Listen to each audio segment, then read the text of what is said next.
Olá, muito boa tarde. O ambiente outonal e estes dias do calendário litúrgico e civil remetem para a memória de familiares ou amigos que faleceram e também para as consequências que uma experiência de perda pode provocar, expressas normalmente nos dias de luto.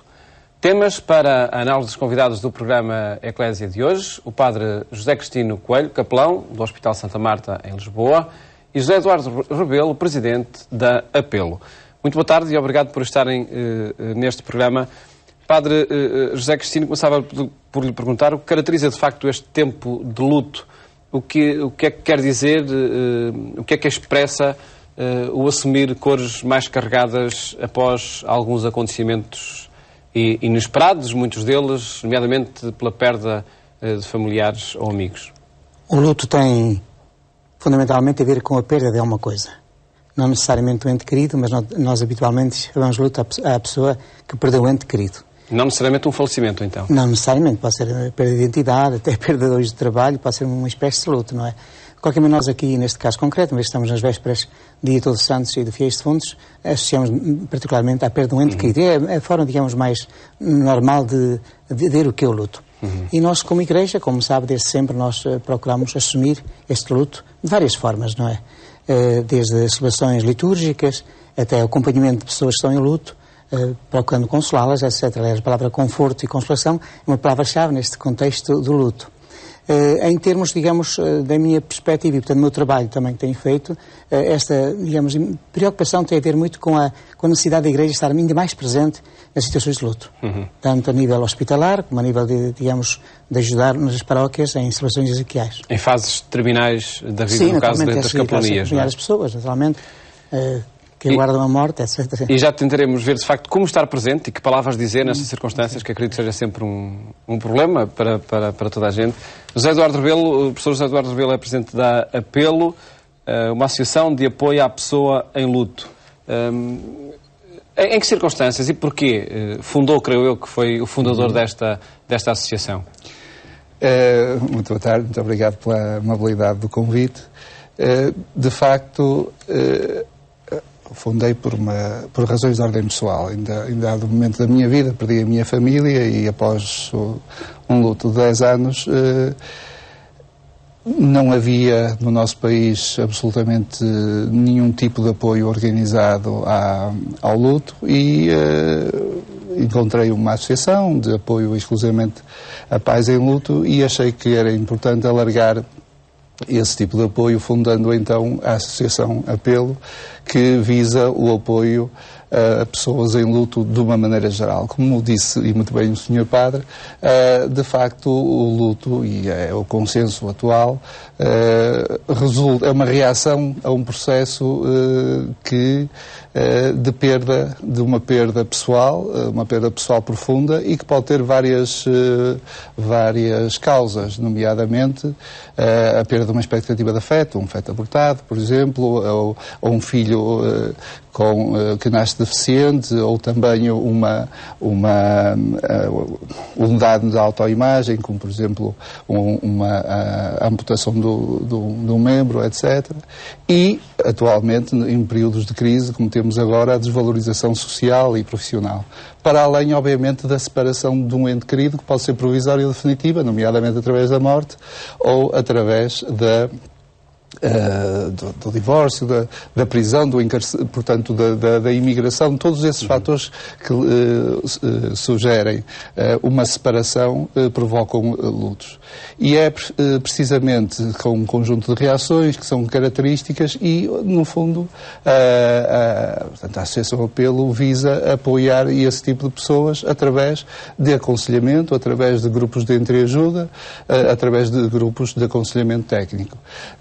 Até agora, no nosso país, ou seja, há 20 anos, foi na altura em que ocorreu a tragédia que passou pela minha vida, não existia efetivamente apoio nenhum. Depois começaram a aparecer um ou outro tipo de associação e digamos que depois surgiu a Apelo, precisamente em 2007, e há cerca de um ano atrás eu e um conjunto de colegas universitários achámos que era importante dar uma dimensão definitiva a esta temática do luto, da mesma forma que encontramos nos Estados Unidos, encontramos em Inglaterra e por essa Europa fora.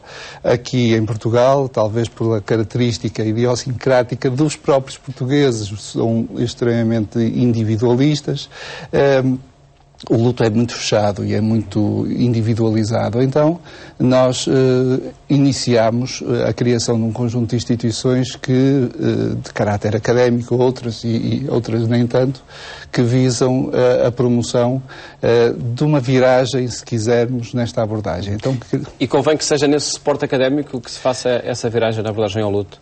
É fundamental, do meu ponto de vista, e isto decorreu da minha experiência na Apelo. Isto é fundamental que haja um estudo académico sobre a realidade do luto, muito concreta, para depois nós encontrarmos formas de intervenção adequadas à realidade portuguesa. Portanto, tem que haver digamos assim, uma ligação muito forte entre a realidade, aquilo que temos no cotidiano, e estudar essa mesma realidade para melhorar esta intervenção. Deixe-me perguntar-lhe, estando nessa circunstância e num ambiente académico, de que forma avalia as respostas que vão sendo dadas, por exemplo, nos funerais? Os funerais e todos os rituais associados à morte, especificamente, são o ponto inicial e fundamental para o luto. Porque são a consciência, digamos, racional que a pessoa tem relativamente à perda do ente querido. A partir daí, a partir desse momento, é que se inicia praticamente o luto. Naquele momento há a fase de choque, que se completa praticamente com o próprio funeral, com as condolências, as exéquias, as condolências e finalmente o corpo ir para a terra, e a partir daí a pessoa fica sozinha. Portanto, a partir daí constata e tem que se defrontar com a solidão da ausência da pessoa querida. E aí que intervêm associações como o Apelo? E aí é que começa essencialmente o luto. Aí é que intervém, aí é que é necessária a intervenção dos conselheiros de luto. Padre Cristino, de facto, na assistência espiritual e religiosa, ela acontece no momento do funeral, das exéquias, e depois termina, ou há algum acompanhamento? Penso que esse é que é o grande problema e a grande dificuldade até para a Igreja, para as comunidades cristãs em geral. É que, de facto, por vezes, limitamos o luto, digamos, a celebração àquele momento de despedida do corpo da pessoa. E por isso sou do opinião que, de facto, devemos ir mais longe. Por um lado, na preparação do luto, quando isso é possível, claro, há situações em que se pode prever de mais ou menos um luto, e então é importante o acompanhamento da pessoa, de família, e depois da celebração em si deve ser, de facto, marcante. Marcante no melhor sentido da palavra. Uma celebração, de facto, digamos, muito próxima das pessoas, uma celebração, diria, até afetiva, nesse sentido, e que as pessoas, de facto, se sintam confortadas e consoladas. Eu tenho, por experiência, e outros colegas podem dizê-lo, que são momentos marcantes no luto de uma pessoa. Naturalmente, o primeiro que expõe, que disse que o senhor nosso professor, é a continuação. E penso que a comunidade cristã devia continuar.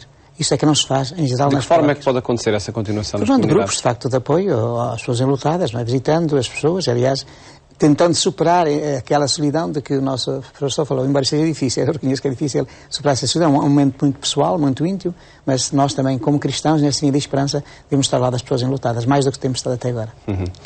Mais uma tarefa para a paróquia também. Para as comunidades. Para tentarmos contribuir também para que esta fase, enfim, que de alguma forma todos já passamos, ou por familiares ou amigos, nos afeta, e para podermos clarificar, perguntava-vos, o luto começa, disse o professor Eduardo Rebelo, após o funeral, após as despedidas? Deixe-me só dizer-lhe o seguinte, está provado que todos nós, durante um ciclo de vida, sofremos cerca de 40 lutos. Desde perdas significativas até perdas não tanto significativas. Portanto, o luto faz parte da nossa vida. Agora, há lutos que conseguimos superar com relativa facilidade e nem nos apercebemos que é isso, embora nos cause algum episódio depressivo, assim, uma tristeza, digamos assim, enquanto que há outros significativos, como a morte de um ente muito querido. Há muitos lutos, se calhar, que chamamos revolta. A revolta, portanto, a agressividade e a agressividade contra o outro, particularmente contra os que estão mais próximos. E a agressividade contra nós próprios, sob a forma de culpa, são elementos que são naturais e normais e que devem ser vivenciados durante o luto.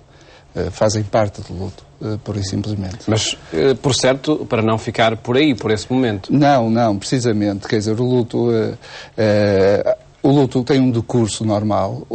A maior parte dos lutos que nós vivenciamos, mesmo o meu, que perdi toda a família, são lutos saudáveis. O que visam a que, num determinado período de tempo, nós consigamos readquirir o equilíbrio inicial da nossa vida. Por isso nós dizemos que são saudáveis, mesmo que às vezes muito prolongados. Lutos doentios pressupõem que a pessoa já tivesse sofrido de uma dada doença, uma esquizofrenia ou qualquer coisa desse género. Mas durante então esse percurso, há uma primeira fase que é essa, em que quando tomamos conhecimento da notícia ficamos em choque, temos movimentos automáticos, levantamos todas as barreiras para que nos protegermos face ao que virá a seguir, e a partir do momento em que as pessoas desaparecem, digamos assim, da nossa, portanto, os amigos, etc., então, aos poucos, vamos nos deixando cair, vamos deixando que as emoções associadas à ligação que tínhamos com a pessoa querida se apoderem de nós. E então, nessa altura, vamos sentir essa raiva profunda, porque há algo que se perde, há um vazio que está ali por preencher e vamos tentando preenchê-lo de qualquer forma, e depois há raivas, há as culpas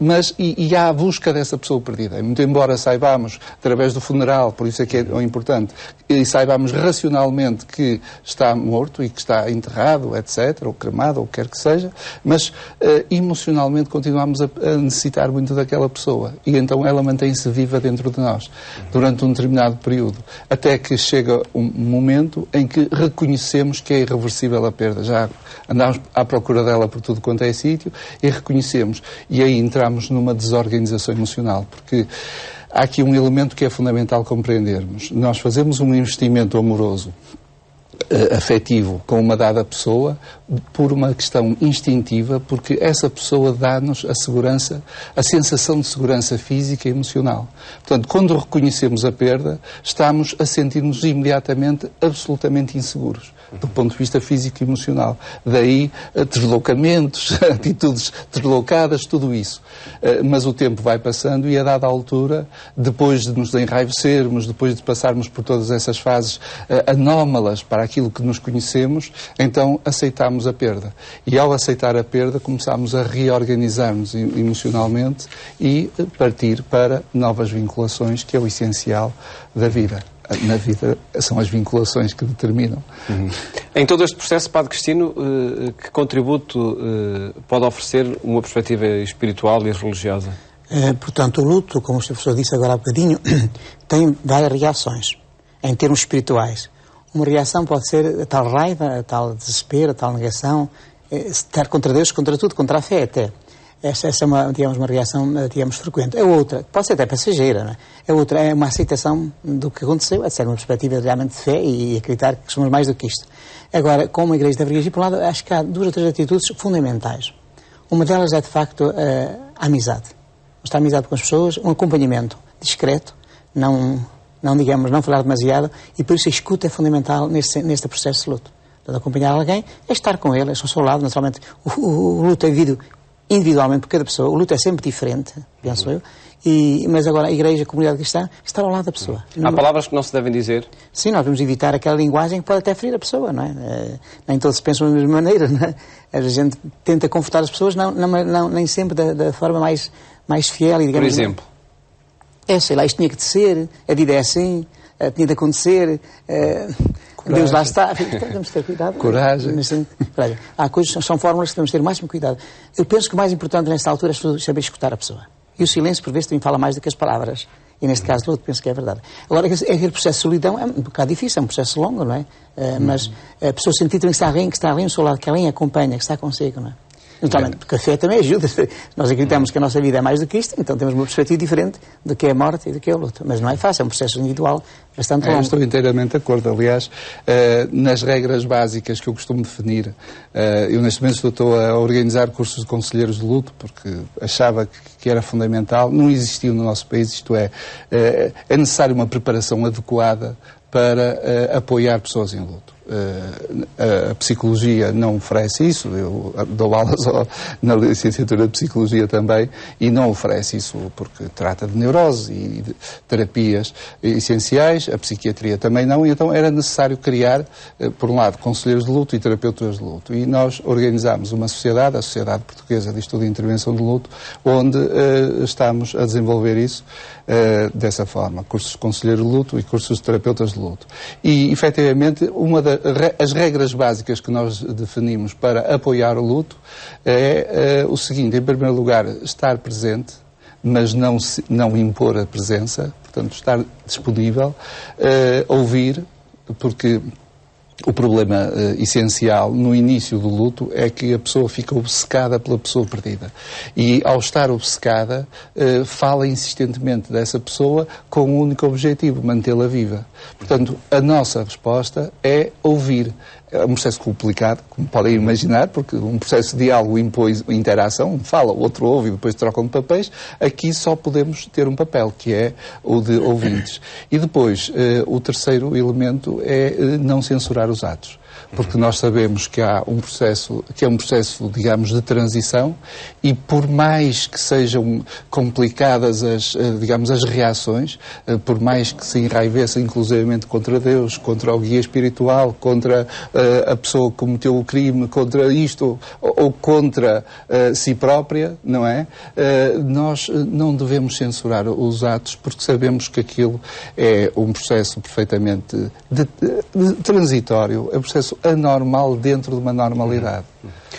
Professor Zé Rebelo, referiu já, portanto, que tinha perdido a sua família e em que circunstâncias é que isso aconteceu e que tempo também foi necessário, por que fases passou até perceber que tinha que dar a volta e deu a volta, fundando a Apelo, ajudando outras pessoas que passaram pelas mesmas circunstâncias?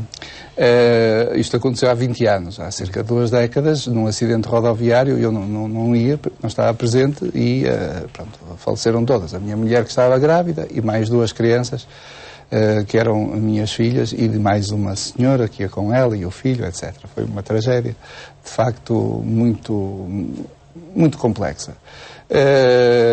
O meu luto foi um luto que decorreu durante... vamos lá ver, durante 10 anos, digamos assim, foi um viver de emoções. Foram as emoções em catadupa a virem cá para fora. É evidente que, à medida que o tempo decorria, as emoções iam-se organizando, mas, de facto, foi isso que aconteceu. Até que, no fim desses 10 anos, mais ou menos, eu decidi ter consciência e tentar organizar de forma consciente todas as emoções vividas. Se calhar por deformação profissional, tive que racionalizar aquilo que tinha vivido, e então, embora eu seja biólogo marinho, inscrevi-me no mestrado em Psicologia e fiz o mestrado, abordei a temática do luto, e a partir daí decidi que, de facto, a forma... Porque o luto pela perda de um filho, de uma maneira geral, é um luto para o resto da vida. Isto porque eu costumo equacionar de uma forma muito simples as nossas vivências em 3 dimensões do tempo: no passado, no presente e no futuro. No passado ficam os nossos pais, à medida que nós vamos crescendo, obviamente, e que casamos e temos a nossa vida. No presente estão as nossas relações conjugais, e no futuro é o investimento que fazemos é o nosso legado, que são os filhos. Ora, quando perdemos o nosso passado, achamos que é expectável, em dado momento. O presente, estaremos à espera, e também foi a pessoa que escolhemos, não é?